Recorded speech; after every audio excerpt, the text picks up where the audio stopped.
Salom hammaga, meni kuzatuvchilarim, podpischiklarimning niyatini oldim. Like bergan, obuna bo'lganlar uchun shifolovchirim bo'lsin, xayrli bo'lsin. Ish, omad, barakamiz uchun ko'ramiz. 3 ta karta tanlanglar. 1, 2, 3. Birinchi kartani tanlaganlar ko'ramiz. Ishda bir yiqilish, buzilishlar bo'lgan, ishdan ketgansiz, yangi ishlarni kelib chiqishi bor. Bu yerda bir yiqilish, to'satdan ishdan ketishlar bo'lgan bu yerda.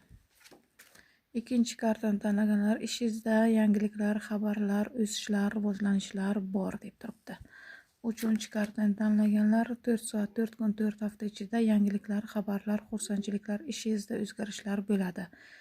Bu yerda qarasak, mana bu yerda option olganda ham ishdan ketgansiz, yangi ishga takliflar bo'lishi mumkin, SMSlar, xabarlar bo'lishi mumkin. 4 kun, 4 hafta, 4 oylar ichida esa bular natijasi bo'lishi bor deb turibdi.